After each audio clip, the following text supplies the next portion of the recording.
10년 전 우리들의 모습을 한번 생각해 보세요. 10년 전과 지금 모습이 어떨까요? 똑같을까요? 똑같은 것 같지만 어딘가 모르게 많이 변화된 것을 보게 됩니다. 물론 외적으로도 많이 변화됐죠. 그러나 외모가 변화된 것보다 더 중요한 것은 우리의 마음가짐, 우리의 생각들이 굉장히 많이 변화되어 있다는 것을 느끼게 될 것입니다.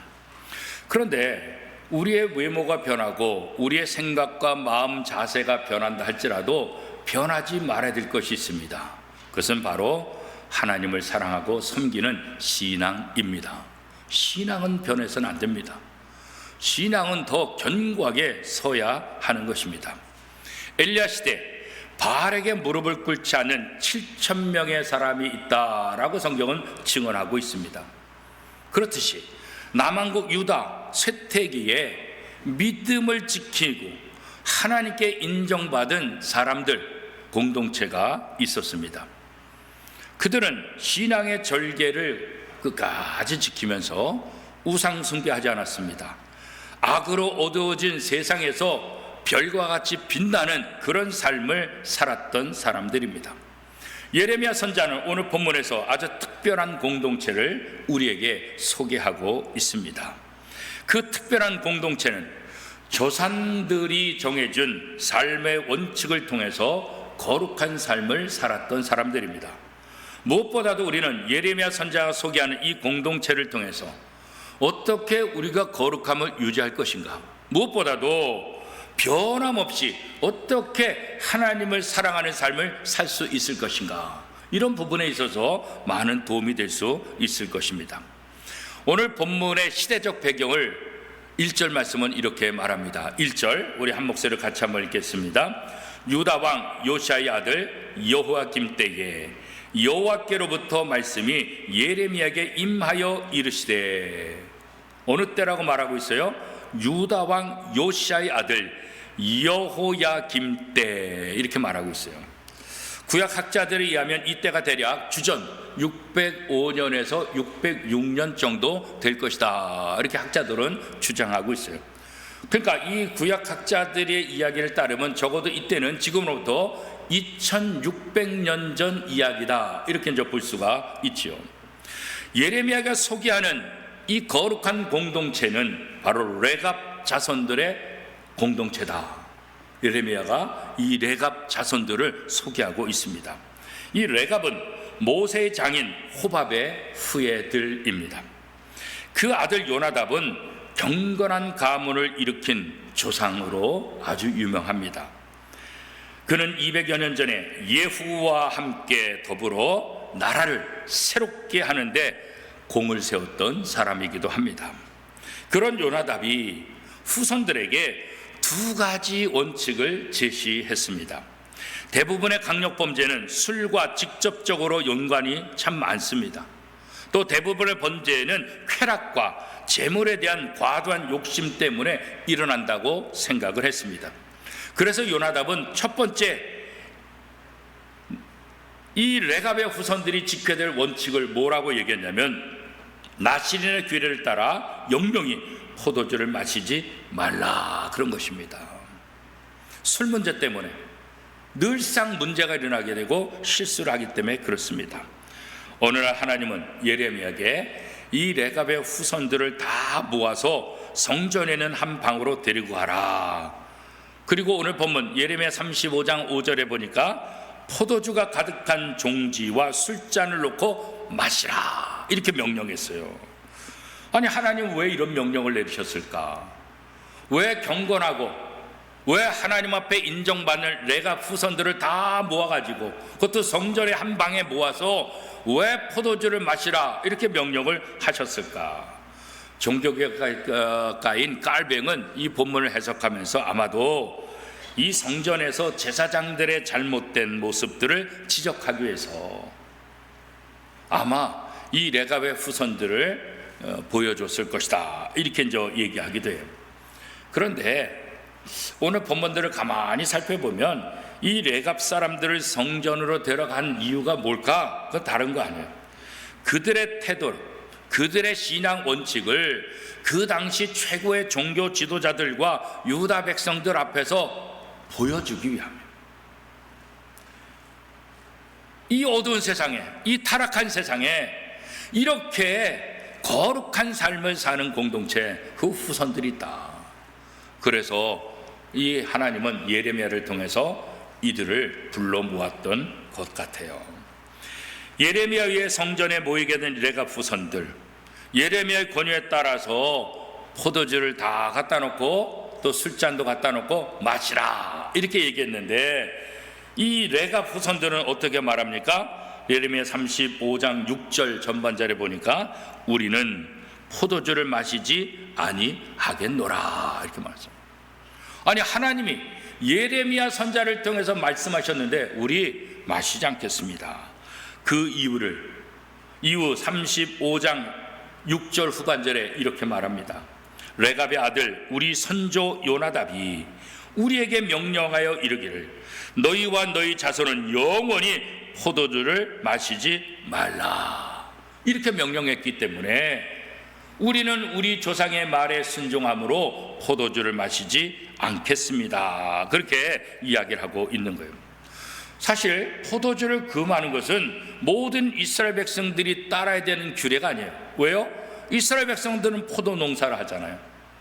음료, 요즘 우리는 말하면 이 식용 음료, 물이 너무 안 좋기 때문에 온 지역이 석회암으로 되어 있기 때문에 석회수 이 물이 사람들에게 굉장히 먹기도 어렵고 여러 가지 질병도 유발하고 안 좋다고요.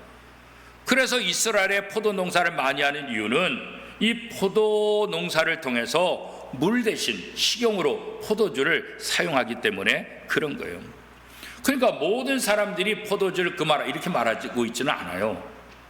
그런데 특별히 포도주를 금하는 사람들이 있었죠. 누굴까요? 나실인들. 하나님의 사람으로 특별히 구별받은 나실인들. 이 나실인에 대해서는 어떻게 해요? 술을 마시지 말라 그렇게 이야기를 하고 있죠. 왜 그럴까요? 술에 취하는 것은 또 가난해지는 원인이 되기도 한다. 잠언 23장 21절에 보면 술 취하고 음식을 탐하는 자는 가난해질 것이요 잠자기를 즐겨하는 자는 헤어진 옷을 입을 것이다. 그런데 나실인들은 이 포도주를 금했잖아요. 포도주뿐만 아니라 자신을 구별하기 위해서 하나님의 사람으로 구별된 사람이기 때문에 포도주뿐만 아니라 독주, 포도즙, 생포도, 건포도 이 모든 포도에 관련된 모든 것들은 다 금했어요. 왜? 실수하지 않도록. 하나님께 구별받은 사람이기 때문에 실수하면 안 되잖아요. 하나님의 말씀대로 살아야 되잖아요. 그렇죠? 그래서 이 나실인들은 이 포도주와 포도와 관련된 모든 식물을 금지하라 이렇게 말했다고요. 그런데 이 요나답은 나실인도 아닌데 이 레갑의 모든 후손들에게 포도를 먹지 말아라. 포도주를. 왜 그럴까요? 너희는 영적인 나실입니다. 너희가 구별된 하나님을 섬기는 사람으로 구별된 삶을 살아야 된다. 그래서 이 요나답은 자신의 후손들에게 포도주를 마시지 말라 그랬다고요. 신약에 보면 사도 바울도 성도들에게 에베소 5장 18절에 보니까 술 취하지 말라. 이는 방탕한 것이니 오직 성령으로 충만함을 받으라. 우리가 영적인 나신으로서 하나님의 백성답게 사는 데 있어서는 술 취함을 멀리하고 하나님의 말씀에 순종하는 경건한 삶을 추구하는 삶을 살아야 된다. 바로 레갑 후손들을 통해서 우리는 오늘 그 말씀을 다시 한번 되새길 수가 있죠. 요나답이 후손들에게 명령한 두 번째 원칙은 무엇입니까? 35장 7절 말씀 같이 한번 읽겠습니다. 너희가 집도 짓지 말며 파종도 하지 말며 포도원을 소유하지도 말고 너희는 평생 동안 장막에 살아라. 그러니까 결국은 뭐예요? 레갑의 후손들은 집도 짓지 말고 파종도 하지 말고 포도원이나 밭이나 종자를 가지지 말아라. 너희들은 장막에, 요즘 말로 뭐예요? 텐트에 머물면서 삶을 살고 이 요나단이 세워진 그 원칙을 잘 지켜 행하라. 그런데 신기하게도 요나답이 말씀을 한 지 200년이 지났는데도 이 레갑의 후손들은 200년 동안 이 두 가지 원칙, 포도주를 마시지 않는 것과 자기의 재산, 집을 갖지 않는 유목민의 생활을 하는 것을 200년 동안 지켜오고 있다는 거예요. 그렇죠? 사실 이렇게 자기의 집을 짓지 않고 자기의 농사, 자기의 밭이 아니라, 그렇죠? 포도밭도 갖지 않는 것, 이러려면 할 수 있는 게 딱 한 가지라고요. 유목민, 목자가 되는 거예요. 양을 키우는 것밖에 안 돼요. 그런데 이 유목민들은 양을 키울 때 한 곳에서 키우지 않아요. 왜요? 풀이 다 먹으면 또 다른 게 돼요. 또 다른 게 돼요. 이 말은 뭐겠어요? 우리는 다 영적인 나그네 삶을 사는 사람들이다. 그러니까 자기의 집을 짓고 거기에 안주하지 말아라. 자기의 땅을 가지고 거기 안주하지 말아라. 우리는 영적인 나시인으로서 나그네의 삶을 살아야 된다, 그런 거예요. 그러니까 결국 어떤 구체적인 삶의 형태, 이것보다도 더 중요한 거 뭐겠어요? 삶의 자세를 지금 이야기하고 있는 거예요. 이 땅의 소유와 재물에 집착하지 않고 언제든지 다 버리고 떠날 수 있는 나그네, 그 자세, 이게 바로 성도들이 이 땅에서 삶을 사는 삶의 특징이어야 된다, 그런 거예요. 그렇습니다. 히브리서에도 보면 믿음으로 사는 사람들은 하늘 본향을 향해 가는 나그네로서 이 세상의 삶을 살아야 된다, 이렇게 우리에게 권면하고 있죠. 레갑 자손은 요나답의 명령에 철저히 순종해서 영적인 나시인으로서 나그네의 삶을 사는 것을 불편하게 생각하지 않았어요. 오늘 성도들도 이 레갑 자손의 신실함을 본받아서 하나님의 말씀에 철저히 순종하는 그런 삶을 우리가 살아야 될 것입니다. 얼마든지 편리함과 부유함에 이끌려 조상의 가르침을 버릴 수 있어요. 그렇죠? 여러분 보세요. 여러분 부모님이 여러분에게 말씀하신 것 지금까지 잘 지켜요? 그땐 부모님 말씀했지만 지금 시대가 어떤데, 상황이 어떤데, 그래서 우리 스스로 바꿔버릴 때가 더 많잖아요. 그렇죠? 그런데 이 레갑의 후손들은 200년 동안 흔들리지 않고 자기의 편리함과 자기의 이익을 위해서 이것을 버리지 않았다는 거예요. 그러니까 아주 순종했다는 거죠. 유목민 쉽지 않죠. 자기 집에 터를 닦고 자기 땅을 가지고 농사짓는, 이게 훨씬 편하잖아요. 매 순간 옮겨 다니는 것, 매 순간 먹을 것을 고민해야 되는 것, 이게 얼마나 힘들겠어요. 그렇죠? 쉽지 않죠. 그럼에도 불구하고 이들은 자신의 조상 요나답이 자신에게 권면한, 명령한 이 말씀을 불편하더라도 끝까지 지켜왔다는 거예요.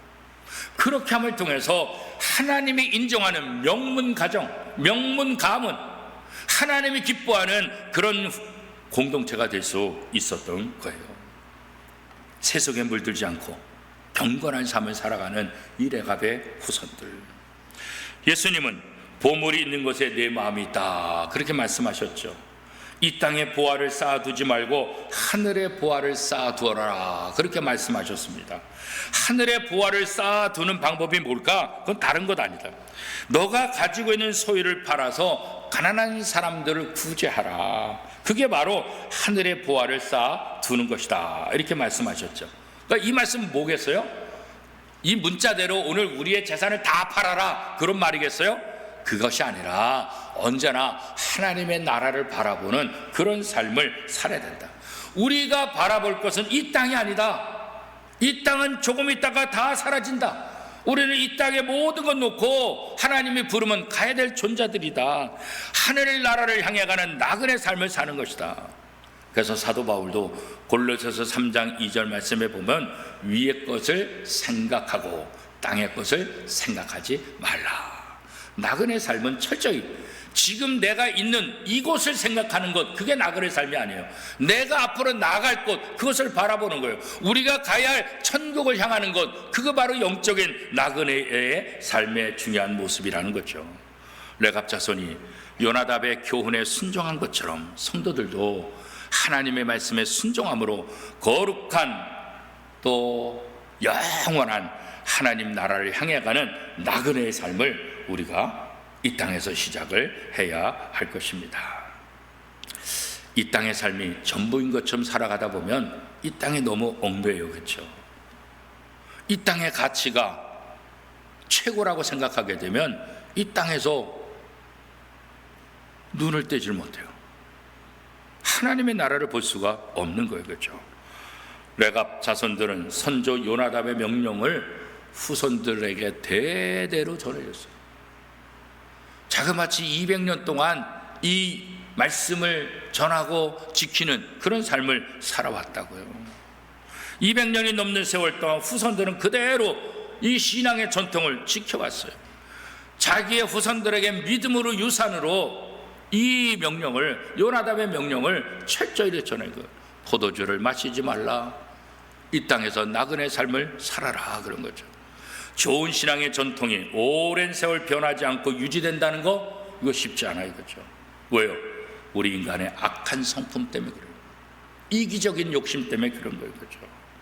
요나답의 결단과 교훈은 레갑 자손을 신앙 명문감으로 만들게 한 거예요. 그들은 당시 유다 사람들에게 영적인 귀감이 되게 충분했어요. 그래서 하나님은 예레미야 선지자에게 이 레갑의 후손들을 불러 모으라, 그를 포도주를 마시게 하라. 왜? 그들이 포도주 마시지 않는 거 알기 때문에. 그 당시 종교 지도자들이 포도주를 마시고 그 당시 사람들이 포도주에 취해서 타락한 삶을 살아가고 있는 그들에게 레갑 후손들을 샘플로, 모델로 보여주시기 위함이었던 것 아니겠습니까? 그렇죠? 우리 가정과 가문에 하나님의 은혜와 영광이 머물도록 우리가 확고한 신앙의 원칙을 세워서 내가 그것을 지켜야 되고 우리 자손들에게 그 원칙을 전수해야 되는 거예요. 요나답처럼요. 세월이 지나면 시대의 흐름에 따라 신조도 변하고 삶의 방식도 변하게 돼요. 신앙의 전통도 변할 수밖에 없을 거예요. 그러다 보면 좋은 신앙의 전통이 왜곡되게 되고 변질되고 결국은 하나님을 기쁘시게 하는 삶을 살지 못하게 되는 거예요. 그럼에도 불구하고 레갑 사람들은 200년 넘게 요나답이 세운 신앙의 전통을 고스란히 유지하고 있었다는 거예요. 이 얼마나 감사하겠죠. 우리가 쟁취하는 것, 한 번 하는 것 중요하지만 오랫동안 지속하는 것, 이건 참 쉽지 않아요. 그렇죠? 훌륭한 신앙의 전통을 세우는 것, 이것도 쉽지 않지만 그래도 괜찮아요. 그런데 그 훌륭한 신앙의 전통을 200년 동안 유지한다? 사실은 거의 불가능한 일이에요. 그렇죠? 속히 지나가는 삶 속에서 헛된 욕망에 휩싸여 잘못된 길을 가는 일이 얼마나 많이 있습니까? 그렇죠? 그래서 하나님 나라를 보지 못하는 거예요. 하나님의 말씀을 다 잃어버리는 거예요. 성도는 영원한 하나님의 나라를 향한 소망을 품고 절제와 인내로 경건한 삶을 살아야 하는 거예요.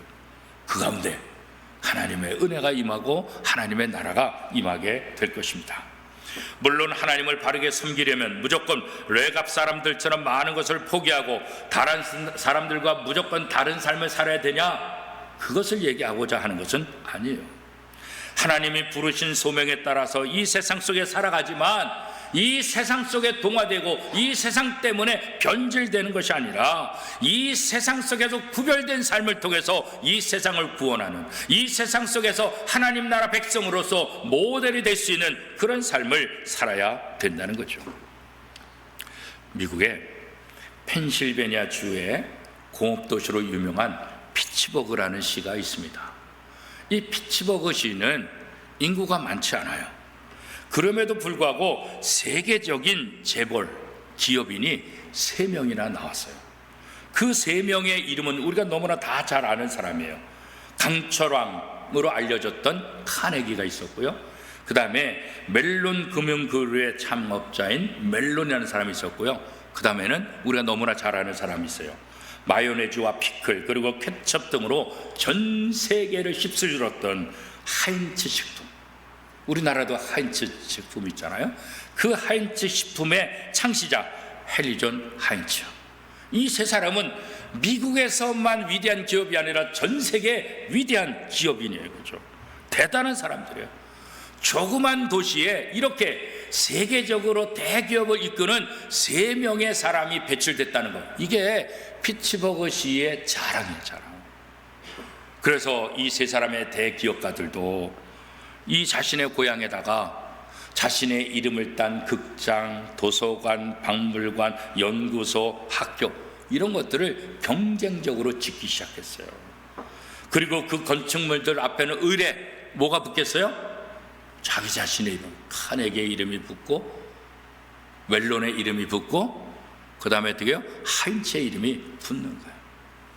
자신들이 대기업을 이루고 자신들이 이런 공공 건물을 지었다. 그래서 자신의 이름을 빛내는 그런 일들을 많이 했죠.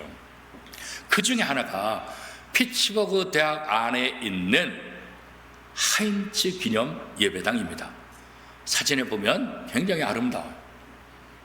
내부는 더 아름다워요.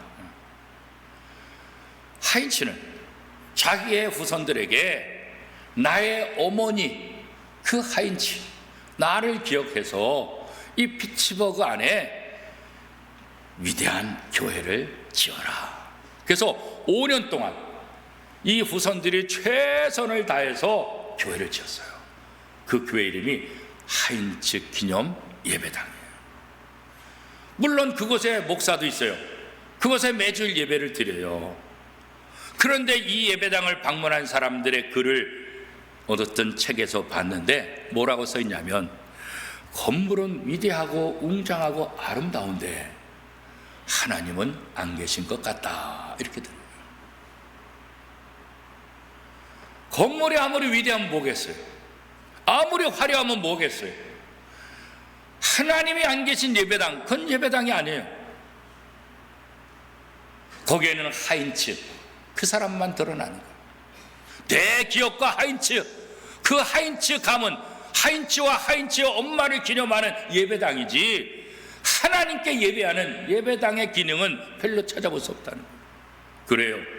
오늘 우리가 이 땅에 살면서 돈을 벌고 명예를 얻고 이 땅에서 우리의 이름을 내고 이 땅에서 우리의 어떤 흔적을 남기고자 하는 그런 욕심들이 우리에게 다 있을 거예요. 그러나 우리가 그런 모습을 갖는다 할지라도 우리가 하나님의 사람이 되지 않으면, 우리가 영적인 나신이 되지 않으면 그 모든 흔적이 무슨 의미가 있겠어요? 지난주 설교한 대로 그 모든 흔적은 전제와 같이 다 날아가서 아무런 흔적도 없게 될 거예요. 그렇죠? 하나님을 부인하는 사람들의 관심을 갖고 그들이 추구하는 가치관을 가지고 이 세상을 산다고 한다면 우리도 세속적이 되고 하나님을 기쁘시게 하는 사람이 될 수 없을 거예요. 우리는 이 땅에서 세속적인 가치관에 의해서 사는 사람이 아니라 하늘나라 가치를 실현하는 사람들이라고. 그렇기 때문에 하나님의 말씀에 순종하는 성도들에게 요구되는 중요한 것이 있죠. 그건 뭐겠어요? 순전한 마음으로 모이고 함께 나누며 살아가는 거예요. 욕심을 버리고 탐심을 버리고, 그렇죠? 나누는 삶. 조금도 타협이 없었던 레갑 사람들처럼 하나님 앞에서 신실한 삶을 살기 위해서 노력하는 것, 그렇죠? 우리의 노력은 그런 부분에 있어서 노력을 해야 되고, 우리가 돈을 벌고 우리가 명예를 얻고 우리가 세상에서 나름대로 이렇게 저렇게 성공하기 위해서 노력하는 것 이상으로 우리는 하나님의 자녀답게 살기 위해서 노력해야 된다고 그러죠. 세상에서 자기의 가치를 얻기 위해서는 그렇게 노력하면서 하나님의 자녀답게 살기 위해서는 우리가 어떤 노력들을 하고 있을까요? 하나님을 섬기는 것 대충 할 수 있는 게 아니에요. 우리의 고향은, 우리의 본향은 하나님의 나라이기 때문에 이 땅은 나그네 삶을 살아가고 이 땅의 모든 것들은 다 내려놓고 가야 하기 때문에 우리는 하나님의 나라를 바라봐야 되는 거예요. 레갑 자손들이 신앙의 원칙을 잘 지킬 때 그들에게 어떤 약속이 주어졌습니까? 예레미야 35장 7절 후반절에 보면 그리하면 너희가 머물러 사는 땅에서 너희의 생명이 길리라. 요나답을 통해서 주신 2가지 원칙, 포도주를 마시지 말고 이 땅에서 너희의 땅을 갖지 말고 너의 집을 짓지 말고 나그네 인생을 산다고 한다면 너희들에게 어떻게 해요? 이 땅에서 너의 생명이 길리라. 이것은 십계명에 보면 내 부모를 공경하라. 그러면 어떻게 해요? 내가 장수할 것이다. 부모 공경의 복인 장수의 복을 주시겠다. 하나님의 말씀을 잘 지키는 레갑 후손들에게 너가 이 땅에서 장수할 것이다. 뿐만 아니라 이들은 나중에 예수님께서 이 땅에 오실 때 천사들로부터 메시아 탄생, 아기 예수 탄생 소식을 듣게 되는 복을 얻게 됐다고요. 누가복음 2장 7절에서 12절 말씀에 보면 첫 아들을 낳아 강보로 싸서 구유에 뉘었으니 이는 여관에 있을 곳이 없음이로라. 그 지역의 목자들이 밤에 밖에서 자기 양떼를 지키더니 주의 사자가 곁에 서고 주의 영광이 그들을 두루 비치매 크게 무서워하는지라. 천사가 이르되 무서워하지 말라. 보라, 내가 온 백성에게 미칠 큰 기쁨의 좋은 소식을 너희에게 전하노라. 오늘 다윗의 동네에 너희를 위하여 구주가 나셨으니 곧 그리스도 출신이라. 너희가 가서 강보에 쌓여 구에 누워있는 아기를 보리니 이것이 너희에게 표적이라. 주의 천사가 목자들에게 양을 밤새고 양을 지키는 목자들에게 나타나서 오늘 이 땅에 큰 모든 백성에게 미칠 큰 기쁨의 좋은 소식, 메시아의 탄생을 알렸다는 거예요. 그러면 이 밤에 잠을 자지 않고 양을 지켰던 이 목자들이 누구라는 거예요? 성경은 이들이 바로 레갑의 후손이라는 거예요. 그것을 어떻게 할 수 있습니까? 오늘 본문 11절 말씀입니다. 같이 한번 읽겠습니다.